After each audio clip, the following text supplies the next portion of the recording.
सुनील कहते हैं सूर्य की जो स्वयं की रुचि से चलने वाली उसे सूर्य कहते हैं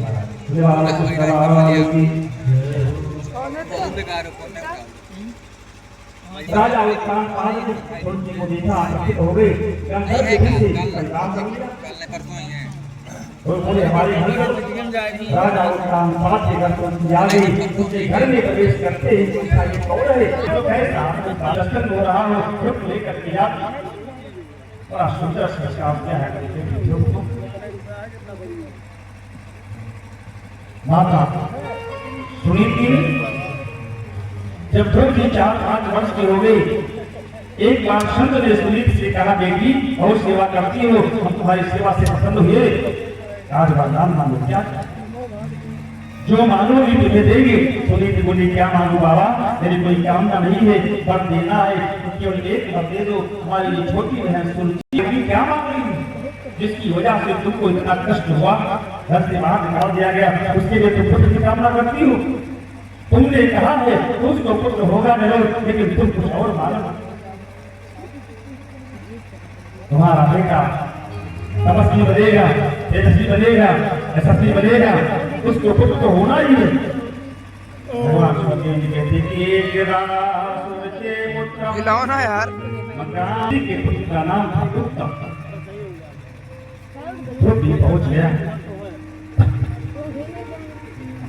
और जैसे राजा हाथ पकड़ाए ध्रुव को गोद में लेने के लिए ध्रुव के पिता की गोद में चढ़ने लगे दौड़ करके सुरुचि ने ध्रुव जी को नीचे उतार दिया। ध्रुव जी रोने मेरे पिता है मेरा अधिकार है कि पिता की गोद में बैठूं।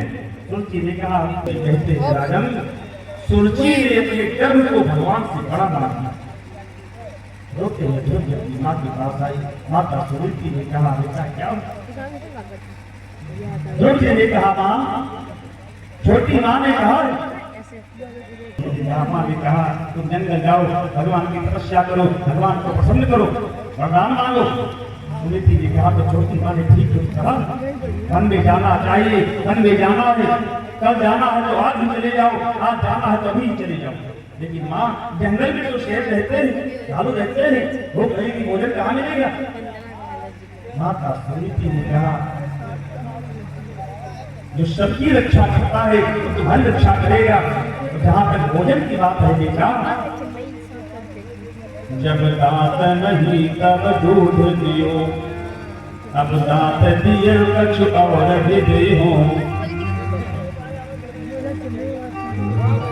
जब दांत नहीं था तो दूध दिया और कहा है जो सबकी रक्षा करता है जंगल में तुम्हारी रक्षा करेगा। नारद जी ने कहा बताओ दिन में भोजन कितनी बार करते हो। ध्रुव जी ने कहा कभी 3 बार कभी 4 बार पूरी माँ के हाथ से खाता हो। नारद जी ने कहा जंगल में माया नहीं मिलेगी वहाँ भोजन भी नहीं मिलेगा। ध्रुव जी ने कहा मेरी माँ ने कहा है कि जब दांत नहीं तब दूध दियो अब दांत दियो कछु और भी दियो। मेरी माँ ने कहा है कि जब मेरा जन्म हुआ उसके पहले माता के स्तन में दूध आ गया अब तो दांत भी हो गया है भोजन की व्यवस्था करना भी परमात्मा का काम भोजन भी देगा।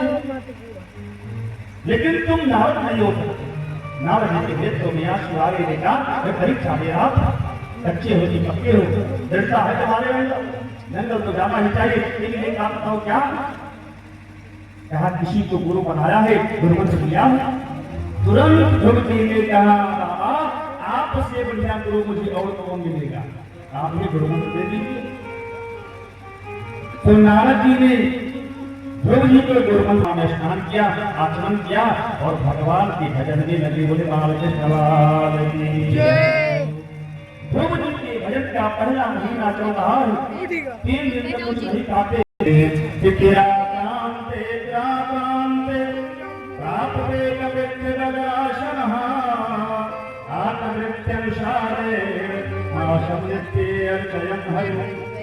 अखंड भजन चल रहा है।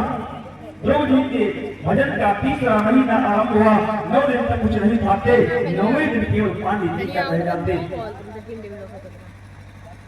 4था महीना आरंभ हुआ 12 दिन तक कुछ नहीं खाते 12वें दिन केवल वायु पीकर रह जाते। पंचमी मास्याम प्राप्ते यतश्वासोन कदने निकेता है सबका प्राण अवगत हो गया। सब देवता घबराए ये ब्रह्मा के पास पहुंचे। देवता बोले भगवान हम श्वास नहीं ले पा रहे, प्राण अवगत हो रहा है, बचाओ। भगवान ब्रह्मा बोले यही हाल हमारा हो गया है, मुझे बहुत कष्ट हो रहा है। सब रोते रोते भगवान विष्णु के पास पहुंचे। चराचरस्याखिल शतुधामा विधेहि तन्नो वृजनादिमोक्षं प्रार्थावयं त्वां शरणं शरण्यम्।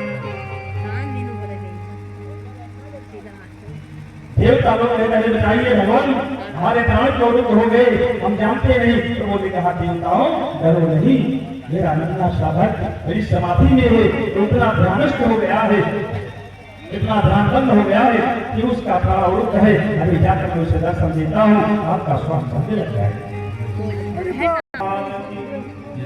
जैसे ही नारायण का दर्शन हुआ, उनका प्राण संतृप्त हुआ, समस्त देवताओं का श्वास संतृप्त हो गया। आदरणीय देव जी कहते हैं परीक्षित एक बार आंखें बंद करो।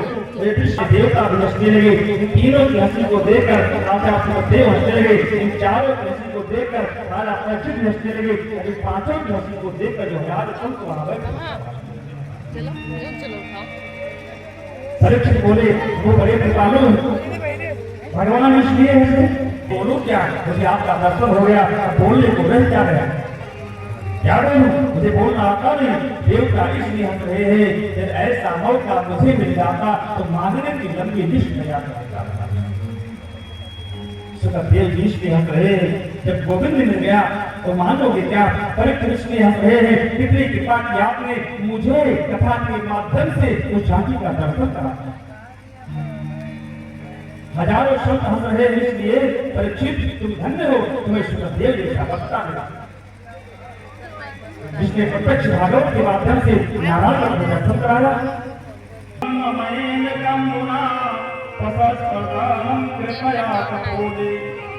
प्रभु जी बोलना तो चाहते हैं लेकिन बोलना आता नहीं, क्या बोले, कैसे बोले। भगवान ने कहा प्रभु जी स्तुति तो करना चाहता है लेकिन आता नहीं। तो अपने दिव्य शंख को प्रभु ने प्रभु जी के गाल से स्पर्श कराया, समस्त वेद वेदांत का ज्ञान हो गया।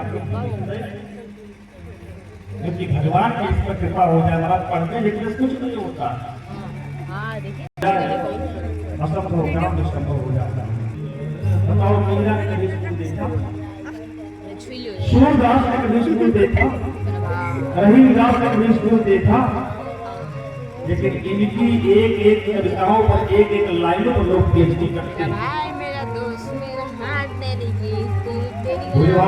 दुख का मतलब है अविनाशी, दुख का मतलब है निश्चयात्मक बुद्धि, दुख का मतलब है वृक्ष। आदरणीय सुखदेव जी महाराज श्री परीक्षित को वर्णन कर रहे हैं।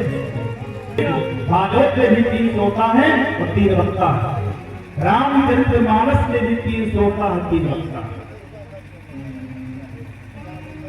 भगवान माता पार्वती श्रोता है, भगवान शिव वक्ता।